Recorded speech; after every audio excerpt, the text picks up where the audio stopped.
Hi folks, right then, the X-T2, Fujifilm X-T2. So this camera is my first venture into the mirrorless camera world, and I took it to Iceland, which is a fantastic place to go, and all these photos are from that trip to Iceland in 2017, October 2017.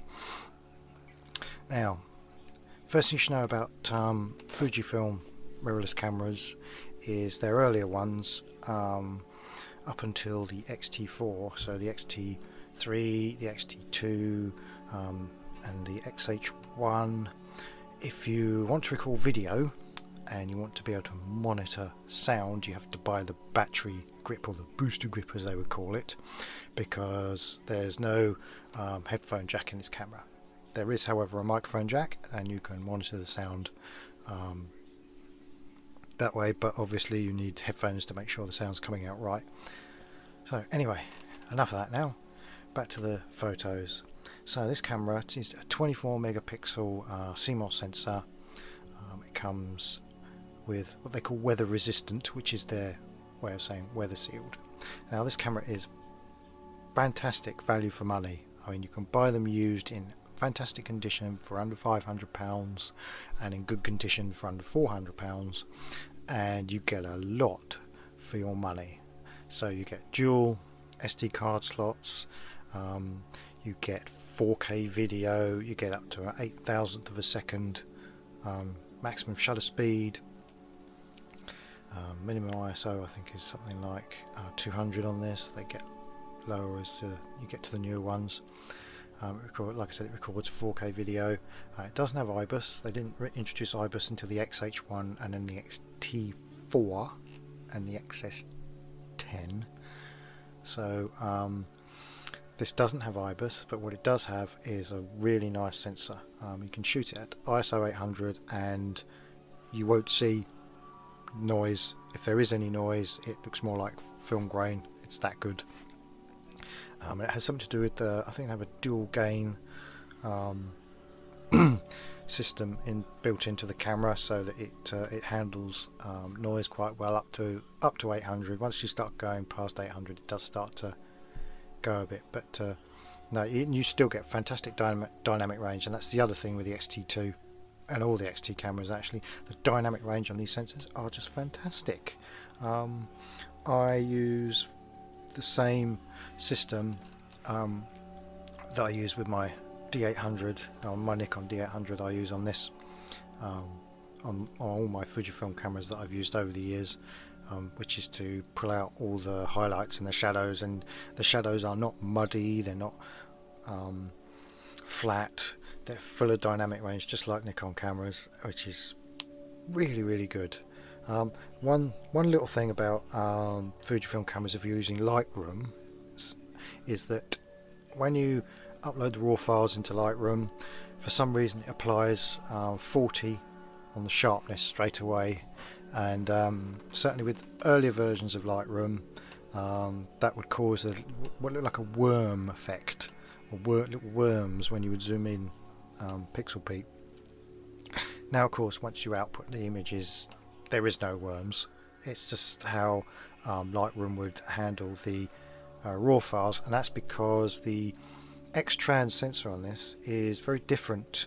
It has a slightly different design to a lot of other RGB sensors from Nikon, Canon, Sony, all those other manufacturers, and that is, instead of going RGB, row after row after row, it has a block of 4 green ones in a square, so over two lines.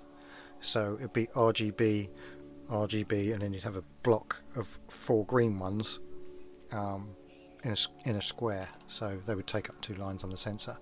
And that, I think, is why it's taken a long time for Lightroom to work out Adobe to work out how to handle Fujifilm camera files. Now of course, if you're only doing minimal editing, you can of course get Capture One Express, which is a free version. You get the free Fuji version, so you get like a cut down version for nothing, and you can download that off their website and try that software if you want to. But like I said, the newer versions of Lightroom seem to handle it a lot better now, so you don't have to worry about that. So what's my experience of using this camera? I mean, I love the tactile feel of it. The grips, I've got small hands, and even I find the grip on the camera a little bit too shallow for me. So you can buy little accessories like like I said, you can buy the booster grip, which gives you a thicker grip on the actual camera itself, or you can buy third-party metal grips, or they do all sorts of accessories out there that are quite cheap on Amazon and eBay. So what else? Yes, you have the top plate. You have your ISO adjustment, your shutter speed adjustment as a dial, and of course exposure compensation. Now with the shutter speed, you can turn it all the way around, and you can set it to the auto settings as well, so full auto, shutter priority, aperture priority, bulb, all sorts. So it has a lot, because once you go through the menu system, which is not the easiest to follow, I have to admit, it's not as intuitive as Canon or Nikon, but it's nowhere near the nightmare of Sony cameras, I have to say. Once you get used to the menu system, you work out how you can do things a lot quicker. But I think the big bonus of these X-T cameras, and the X Pro cameras as well, is you can do your initial setup in the menus, and then you can just set up shortcuts with shortcut buttons for things like changing the film simulation if you want to, but once you've got all that set up, then you can make all the other sort of adjustments that we normally use. You'd normally have to go into, say, a menu for, or use a special button for. You've literally got it on the top plate of the camera, and just turn a dial. So change your ISO, change your shutter speed, change your mode from shutter priority to aperture priority, adjust your exposure compensation, all those things you don't have to go into a menu to do. You can do it there and then on top of the camera. That's great. And I originally learned photography with film cameras, so this is great for me. This is a bit of nostalgia, as well as thinking, well, yeah, it's that tactile experience that you just can't seem to get with any other camera really, or any other manufacturer, except for now obviously Nikon with their ZF and ZFC mirrorless cameras. So yes, you have that, but the image, like I said, the image quality coming out of this, as you can see from the photos that are coming up, are just incredible. I mean, you convert them to black and white, they convert to black and white, oh my god, so well. And now of course in Lightroom you have the model specific film simulations, which means you can take a shot in RAW, and then you can try out all the other film simulations that are available for that model. So you can use Velvia, Turner, and then Acros. All those different film simulations are available for you in Lightroom, so you can make multiple versions of the same photo in different ones, which is just great. But yes, it's the tactile experience. It makes photography enjoyable, these cameras. That's the big thing about Fuji, and I can't praise them enough. And what really irritates me is a lot of channels on here don't even mention them. I mean, there's a few that supposedly do photography news and didn't even mention the X106 launch that happened this week, and that is on the back of their X100V or X105 obviously, which was a massive hit, and they just couldn't make enough of those. So hopefully they'll make enough of these with the version 6 this time around, because they changed it from being made in Japan to China. So yeah, scale hopefully means they can make more of them. So yes, more about this camera now. Now, with Fujifilm, they have a fantastic lens range. They have a pro sort of lens range, which is very sharp, very snappy lenses that are all weather sealed. But the lenses I used for my trip to Iceland was the 55 to 200 vari aperture zoom lens, and the 18 to 55 f2.8 to f4 varifocals lens, and that is the kit lens, or has been the kit lens for the last sort of almost decade or so of for Fujifilm. And that lens is incredibly sharp, and incredibly cheap. It's not weather sealed, but I walked underneath a waterfall with that attached to the X-T2. Took some great photos, got a little bit of spray on the front element, but that's it. It was perfectly good, perfectly useful, didn't leak, nothing got into the camera at all, despite the fact that it's not a weather sealed lens. And you set it to f8, that is the sweet spot for that particular lens, and you will get so much in focus. It's just a fantastic lens. Now you can pick them up for peanuts, absolute peanuts on places like MPB. In fact, I'll have a quick look now, and they are just so, it's just such a sharp lens. I can't understand why other manufacturers can't make such sharp lenses. I really don't. And it just boggles me that you can get such a quality lens. And to give you an idea of the quality, there's 16 to 55 sort of like their red badge XF lens, which is their pro, sort of like pro line lens. That is a big weighty thing. It is weather sealed, but it's also quite heavy because it's f2 continuous f2.8 throughout the zoom range, and you can get one of those used from between 650 to 720 quid. Now this kit lens you can get for between just under 200 and just 300 pounds, and that's top quality. That is top quality. And yeah, I just can't understand why other camera manufacturers make such dud lenses. I know they're trying to make you buy their super duper expensive lenses, especially Canon, who want you to buy all those RF lenses that weigh way more than half my body weight, some of them, and cost more than my car 2 times over, sort of thing.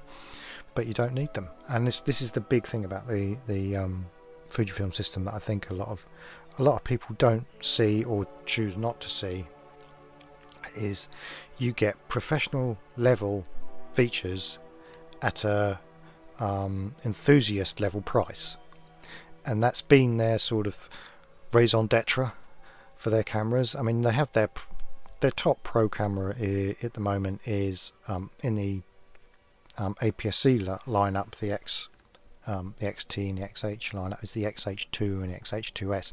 They're their 2 top flagship pro APS-C cameras, and they aren't as tactile. They don't have all the dials on them like the XT lineup and the X Pro lineup.